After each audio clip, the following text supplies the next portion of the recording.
Halo teman-teman, balik lagi sama gue di channel tentang kopi. Eh, Seperti yang udah teman-teman lihat di sini, kali ini gue mau ngebahas salah satu grinder yang bisa dibilang cukup banyak dicari orang, cukup banyak dipakai, terus entah itu untuk brewing di rumah atau di coffee shop gitu ya. Ini adalah Baratza Anchor. Jadi kenapa Baratza Anchor ini jadi grinder favorit menurut gua sih ya, menurut gua pribadi yang pertama dia memang hasil gilingannya relatif bagus, harganya pun masih masuk akal.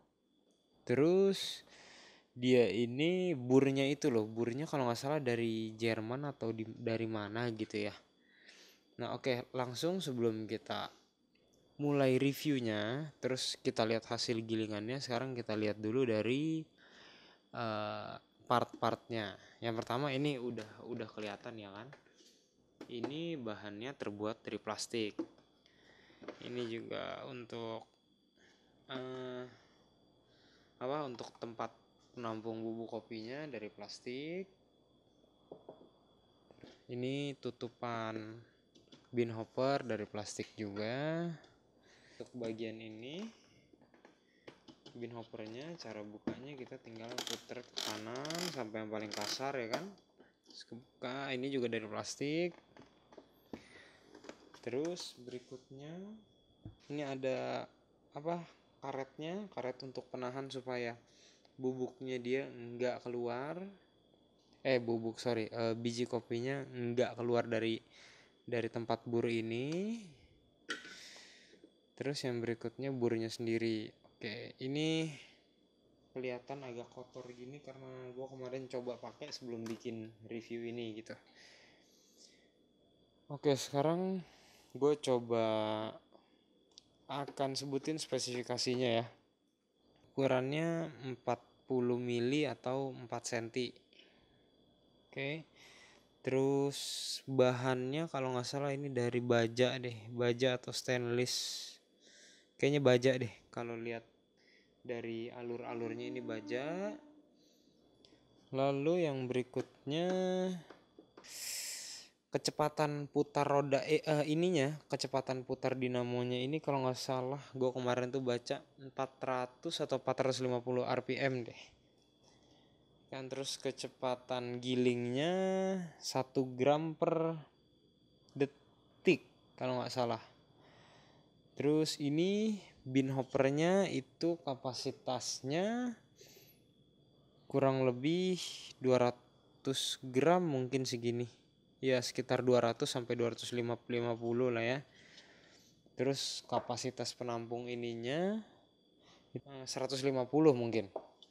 Oke, nah ini cara pasangnya di sini kelihatan ada bagian yang, coba gue fokus.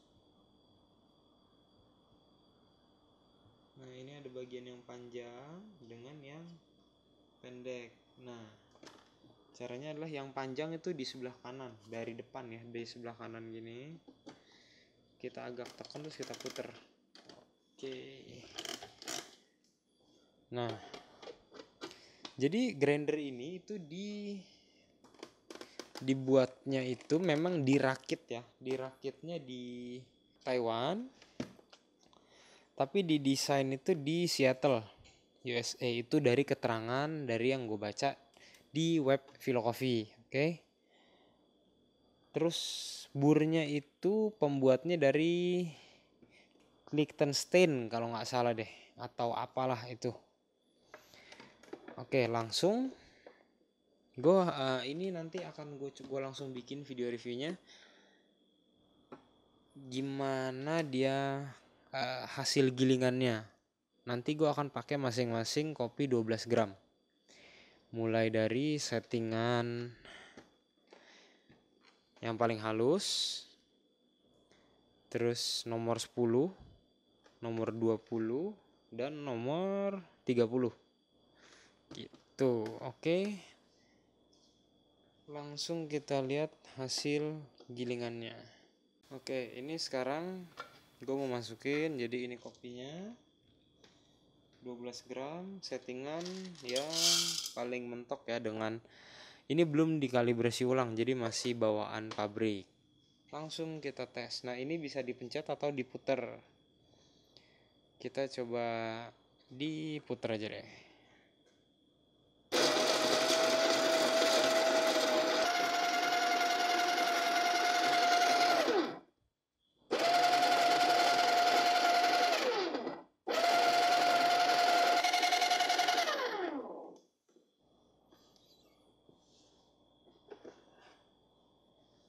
Oke, ini udah, coba gue tuang.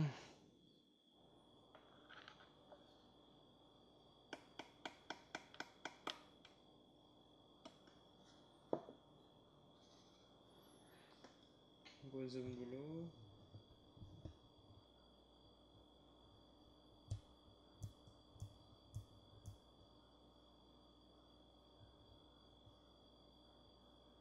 Ya, ini kelihatan ya, banyak kelamping gini tuh. Jadi ini gue belum dikalibrasi ulang, ini masih yang bawaan pabrik, jadi benar-benar halus, konsisten, ada kenaikan suhu sedikit. Oke, dan waktu grainnya memang relatif agak lebih lama ya. Ini settingan, sorry tadi ini bukan settingan mentok deh, tapi ini satu klik, jadi klik nomor satu seperti ini. Semoga kelihatan. Itu halus, ini untuk turkis. Oke, sekarang gue mau lanjut ke settingan yang untuk settingan nomor, setting nomor 10. Oke, nomor 10.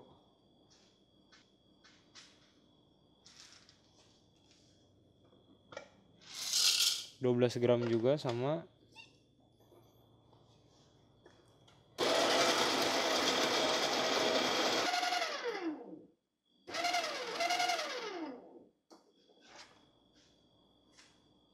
Oke, ini yang setting nomor 10. Oke, ada ini, kalau ini ada kelihatan clamping tadi, itu mungkin sisa dari yang ini ya, dari yang setting nomor 1. Oke, kita lihat.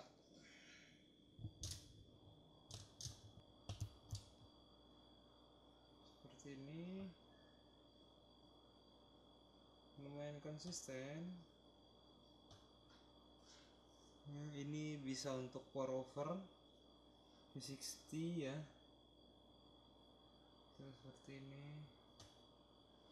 Jadi sisa yang halus-halus ini karena tadi dari yang setting nomor 1, kenaikan suhunya sedikit juga, tapi masih lebih tinggi yang nomor 1 itu, yang itu masih lebih tinggi dibandingkan dengan yang ini kenaikan suhunya. Dan yang gue suka lagi dari Baratza Encore ini adalah setelah di green gitu, di bagian penampungnya ini nggak ada bubuk-bubuk kopi yang halus gitu deh. Oke, sekarang lanjut ke setting nomor 20.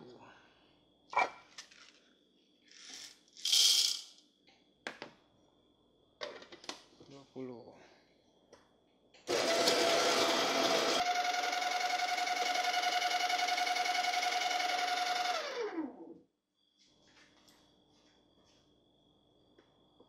Oke, ini yang nomor 20. Kita lihat.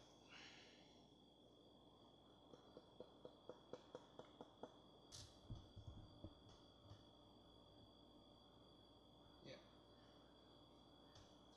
Ini kalau gue biasanya ini untuk Alita Wave sih, segini.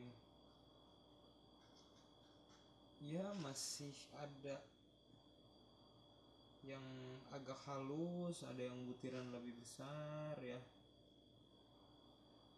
hasil gilingannya enggak berbeda jauh dengan Latina 600N. Beda sedikit. Kenaikan suhu di sini nggak ada nih, sama sekali nggak ada kenaikan suhu. Oke, kelihatannya. Nah ini kalau bisa nih teman-teman nontonnya pakai 1080 Full HD biar kelihatan nih.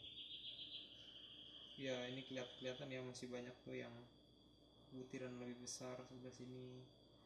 Di sini ada yang lebih halus. Kenaikan suhu nggak ada. Oke.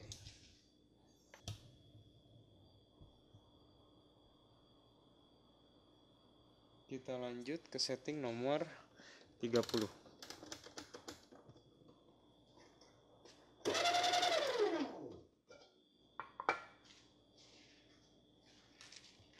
Ini semuanya gue pakai kopinya 12 gram. Cuma beda di gilingannya doang.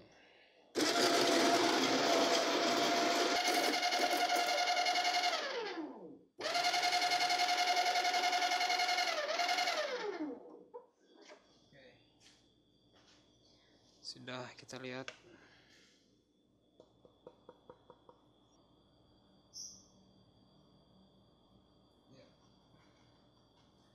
French press atau cupping.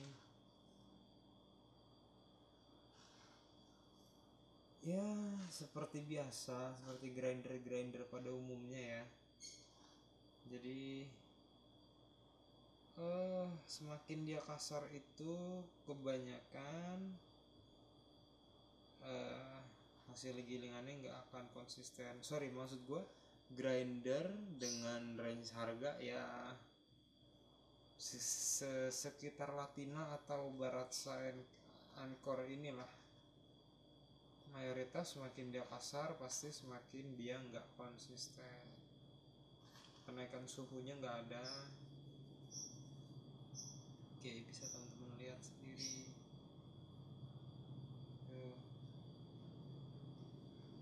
Ya. Oke, jadi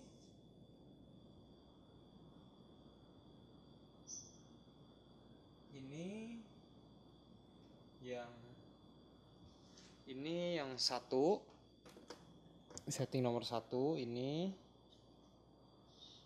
setting nomor 10, ini setting nomor 20, dan yang ini setting nomor 30. Oke, kalau sekarang gue coba ngomong dari kelebihan dan kekurangannya ya. Ini menurut pendapat gue. Oke. Kelebihan yang pertama, hasil gilingan menurut gue sedikit lebih bagus dibandingkan dengan Latina 600N. Yang kedua, kenaikan suhu yang paling tinggi itu cuma di sini. Di sini sedikit sekali, di sini hampir nggak, di sini sama sini nggak ada kenaikan suhu. Kenapa? Karena putaran dari si mesinnya itu jauh lebih rendah dibandingkan dengan Latina. Terus kelebihannya adalah harga masih masuk di kantong lah. Kalau untuk maksud gue gini, dibandingkan dengan harganya ini memang grinder boleh dimasukin ke wishlist lah, ya kan. Barang-barang berikutnya kalau memang teman-teman yang baru mulai di dunia kopi gitu ya, boleh mempertimbangkan grinder ini gitu. Terus kelebihannya lagi yang tadi di bagian bawah sini, di bagian penampung bubuk kopi ini nggak ada listrik statis gitu deh ya istilahnya, kalau kita sebut dari grinder Latina 600N ya. Dia itu nggak nempel bubuk kopi, ya nempel sedikit lah, tapi itu cuma chaffnya doang gitu loh. Nah sekarang kita menuju ke kekurangannya. Kekurangannya adalah settingan pabriknya dia yang ini menurut kekurangan menurut pendapat pribadi gua ya. Settingan pabriknya dia tuh terlalu kasar. Jadi ini menurut gua ini kan ada pengaturannya dari 0 sampai 40. Kalau menurut gua ini yang bisa dipakai itu cuma dari 1 sampai 30 doang. Kita lihat yang 30 aja udah kasar banget gini dan enggak konsisten. Gimana dengan 40? Itu menurut logika gue. Terus yang kekurangan yang kedua adalah gue berasanya ini lebih berisik dibandingkan dengan Latina. Ya mungkin karena ini bodinya dari plastik, sedangkan Latina itu mayoritas dari besi. Terus kekurangan berikutnya adalah ini nih, kalau menurut gue ini ya sebenarnya tergantung sih ya. Di bagian ini nih, pada saat kalau habis kita bersihkan ya, terus kita pasang begini, kan kita pasang nih gini nih, yang bagian kolarnya ini ya, untuk penahan biji kopi nih. Nah, terus ini pada saat kita pasang begini ya, dia itu seret. Kenapa? Karena kalau habis kita cuci karetnya itu dia kan bener-bener bersih sekali. Nah pada saat kita putar nanti jadinya seperti ini. Bisa teman-teman, nih gue kasih lihat ya. Oke, kelihatan ya tuh, robek di salah satu bagiannya doang sih yang robek. Nah gitu. Nah cara akalinnya adalah dengan, jadi gini, misalkan ini teman-teman habis bersihin ininya nih ya, bersihin, setelah itu kan ini bener-bener bersih dan keset ya. Nah ini teman-teman pasang dulu. Lalu langkah berikutnya adalah teman-teman bisa ambil sedikit bubuk kopi, terus olesin di bagian sininya sedikit aja, sedikit, otomatis kan bubuknya nempel nih, bubuknya nempel sedikit. Nah itu jadi ilangin licinnya dia sesudah dibersihkan ya, itu cuma sesudah dibersihkan. Terus cuma itu aja sih kekurangan kelebihan dan kekurangannya untuk sejauh ini ya, karena gue pakai grinder ini baru sekitar 1 minggu, dan ini juga Vilo Coffee ngirimin gue untuk kepentingan review doang. Oke. Nanti mungkin gue akan bikin perbandingan Baratza Encore dengan Latina 600N. Tapi itu pun gue harus coba pakai lagi, gue temuin kira-kira kekurangannya apa gitu ya, supaya pada saat gue bikin review bisa lebih jelas tuh. Nah terus